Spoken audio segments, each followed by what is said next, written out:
Well, I was 26. Okay, so I was a newlywed, been married 2 years. I was working in the real estate business, buying rental property and renovating houses, and I'd been doing that just a couple years. So, I really had just kind of felt like I was just being an adult. You know what I mean? Like out of college, a couple of years, working, newlywed, and I started having abdominal pain. And this was what year? This was 2003. Okay. And I thought I had an ulcer.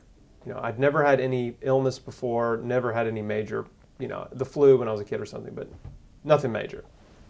And I thought, I don't know, is this an ulcer? Like, what's going on? And I had this pain that would come and go. And it was kind of like Groundhog Day, because every morning I would wake up and I'd immediately think, like, how do I feel? And I'd be like, oh, I feel good. Okay, no pain. And then I'd go throughout the day, but then I would get these twinges of pain, most days. And I'd be like, oh, there it is again. And then I'd go to sleep kind of worried about it. And then I'd wake up and no pain, right? And so that kind of went on for many months. And I kept thinking maybe my body would get better because my body had always healed in the past. And I believe that the body is designed to heal.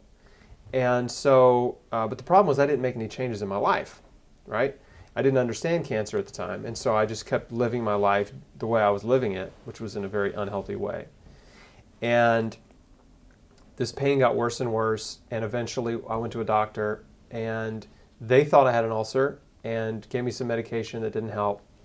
And then I, through a series of doctor's appointments, eventually ended up at a gastroenterologist who did a colonoscopy and found a golf ball sized tumor in my large intestine.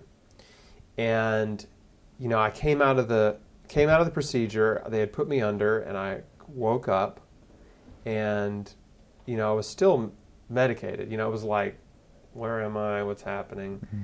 And the doctor came in, and he basically said, we found this tumor. You might have cancer. We have to send it to the lab. And my wife started crying on the nurse's shoulder, and I was just like, what's going on? I wasn't even... You were at that time, how old were you? I was 26. 26 years old. And so at that moment, I wasn't even sober. You know what I mean? So it didn't even really make sense. It just felt like a dream that I didn't understand. But a couple days later, I got the call from the doctor, and he said, listen, the lab report came back, you have colon cancer. And so that was heavy. And, that's kind of when my life came to a grinding halt. And then they took out the tumor, they took out a bunch of lymph nodes. The surgeon said, look, I took out everything I could see. We got clear margins, but you're going to need 9 to 12 months of chemotherapy. But there were a few things that happened in the hospital that were very serendipitous that really started the wheels turning. And one of them was the first meal that they served me. Mm-hmm. And this is after your operation? After my operation. Okay, where they had removed 18 inches. Yes, they cut out 18 inches of my large intestine, 18 centimeters. 18 centimeters. A third, right? And the first meal they served me was a sloppy Joe. And I'm kind of famous for the sloppy Joe story because it's the most ridiculous food that you could serve a sick person, right? It's the best example of the worst cafeteria food. You know what I mean? What is the worst cafeteria food you can think of? It's a sloppy Joe. Right. And that's what they gave me. First meal after, cutting my abdomen open, removing part of my guts. And they set it in front of me, and I was just looking at it going, this doesn't seem like the best thing for me right now. Just innately you knew. Yeah, right. I mean, I wouldn't even eat that. I wouldn't want to eat that anytime.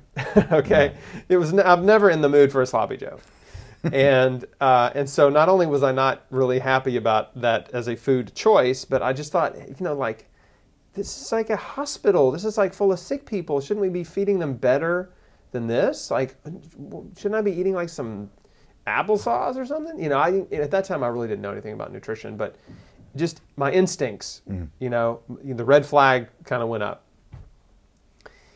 The next thing that happened was the day I was checking out from the hospital, the surgeon came in to check on me, and I said, hey, is there anything I need to eat or avoid or whatever? And because I was a little concerned. I didn't want to go home and like eat something like some Doritos and like screw it up. And he was like, nah, just don't lift anything heavier than a beer. That was the nutritional advice you got. Yep, that was it. And so I reluctantly agreed to go see the oncologist. And we're sitting in the clinic in Memphis. Well, first of all, the parking lot's packed. Couldn't even get a parking place. And the waiting room's packed. I sit down, I'm looking around, and there's no one in there even remotely near my age. I'm 26, I've got long shaggy hair, a handlebar mustache, like rock dude. And I'm just kind of, checking it out. Who else is in the cancer club? It was me and a bunch of seniors, senior citizens, Right. not high school or college seniors. And I just thought, God, I don't belong here. The television was on, and out comes Jack LaLanne right as I'm sitting in the cancer clinic couch, and he starts going off about nutrition and fruits and vegetables, and the reason we're sick is because we're all eating junk food, right? And if man made it, don't eat it. And I was like, oh man, he's just speaking to me through the television right now. Like, this is he's reaffirming everything that I had just started to understand. And we go in to see the oncologist finally. It's like you wait in a waiting room for an hour, and then they put you in a smaller waiting room for another hour, and then you get in another little room. Eventually, the oncologist comes in, and it was just very robotic. They see 20 patients, 30, 40 patients a day. And he just comes in, he looked at my chart, I'm sure, for 2 minutes. What's this guy got? Comes in and gives me the standard pitch. He said, look, you've got stage 3 colon cancer. You have, with therapies, you have a 60% chance of living 5 years. And I thought... At the age of 26, yeah. What did you think of those odds? Yeah, I was not impressed by those odds. And I thought, gee, that's not much better than a coin toss. That's true. 50-50. Just not much. And I asked him if there were any alternative therapies available. And he said, no, there are none. If you don't do chemotherapy, you're insane. You literally said you're insane. Yeah. Yep. I asked him about the raw food diet. He said, no, you can't do that. It'll fight the chemo. Why would it fight the chemo? At the time, I was like, what does that mean? Well, later I found out that a raw food diet is a very aggressive detoxification diet. And when you're on a raw food diet, your body starts kicking out chemotherapy. And it doesn't do what they want it to do. It doesn't destroy your body. And it doesn't do the damage they want it to do. And so they don't want you to be on a raw food diet. The other reason is because chemotherapy is also very destructive on your immune system. And bacteria that's normally harmless on an apple, let's say, could pose a potential problem in your body because your immune system is so weak from chemo. So they don't want you to do raw food. I was already on the raw food diet. I've been on it for a week. I was like hardcore. I just adopted it, right? I was excited about it. Going into the clinic, I felt very confident about what I was doing. And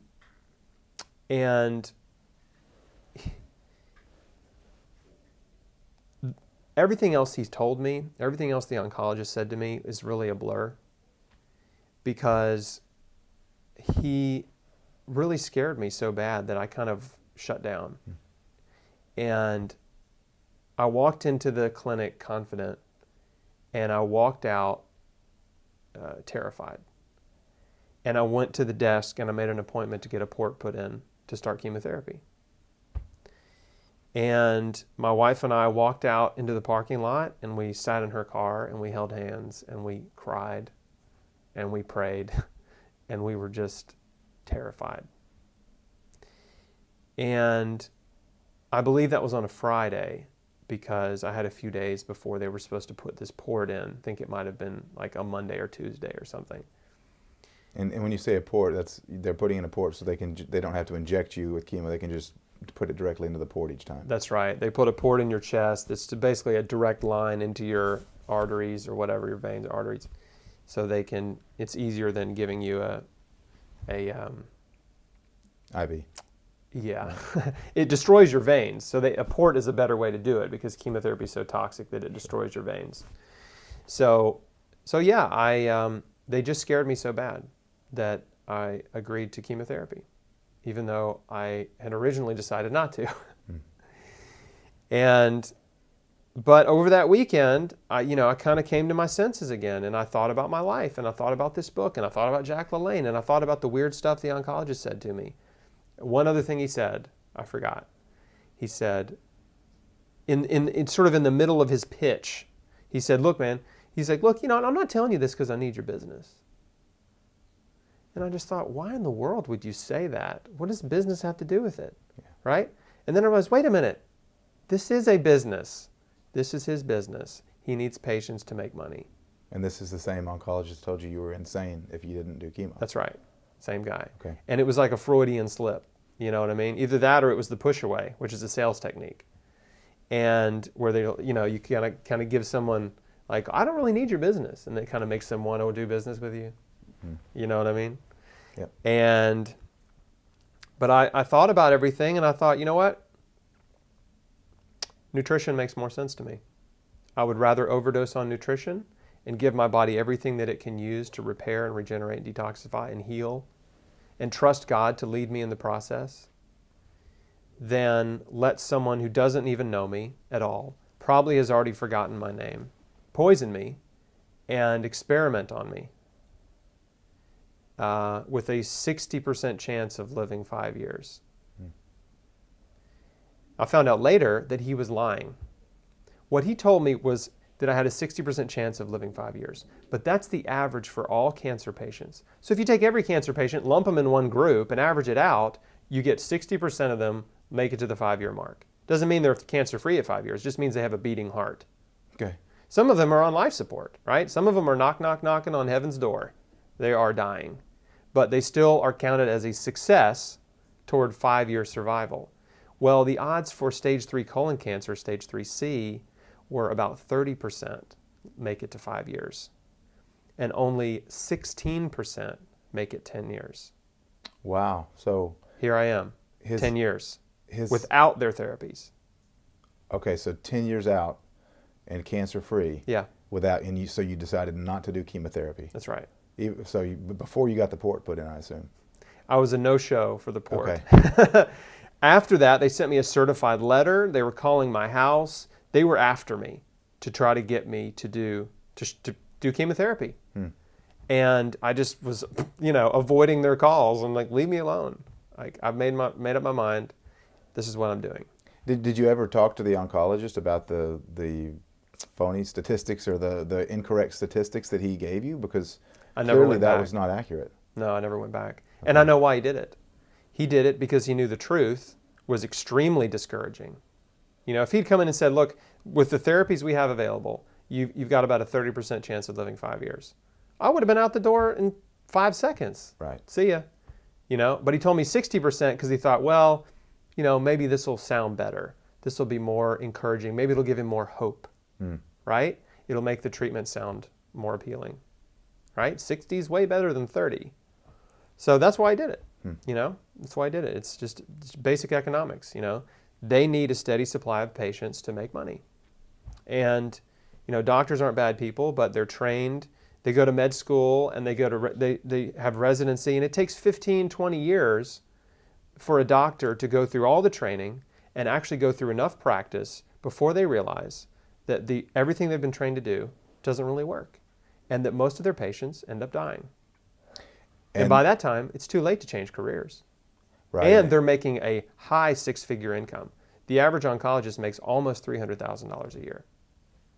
And yet, in a survey that just came out about a month ago on Medscape, 52% of oncologists reported that they were unsatisfied with their income. Wow. And the average makes over $290,000 a year.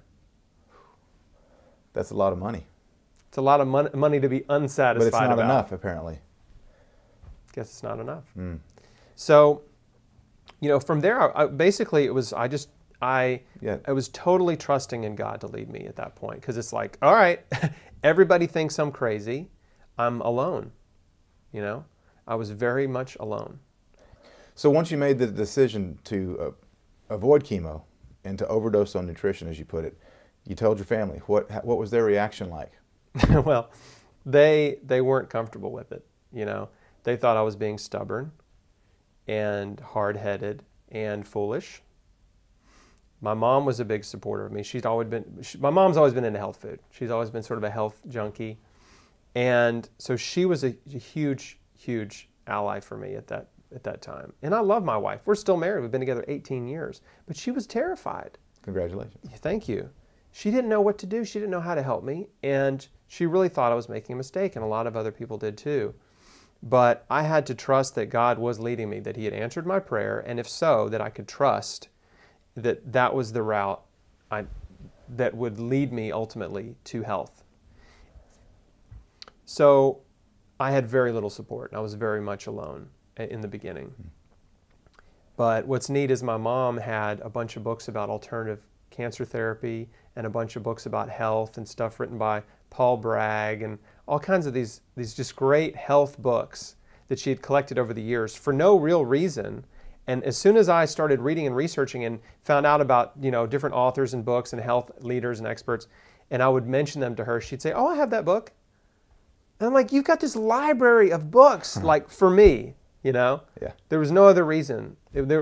She was like saving them up for me and didn't realize it. She was collecting them for you over the years and didn't know what the purpose was until now. Yeah. And it was stuff, obviously she was interested in them, but she had saved them all. And so that was amazing. I mean, I just knew God was in control. I knew He was working. And so what did my diet look like? It was very simple, and I think a hardcore nutritional approach to cancer needs to be very simple because there are a lot of options out there. It can get very complicated, and a lot of people they're seeing so many different directions they don't even know where to go, and they get paralyzed. And so I realized, okay, what is the most fundamental, foundational part of my healing approach, and that's food.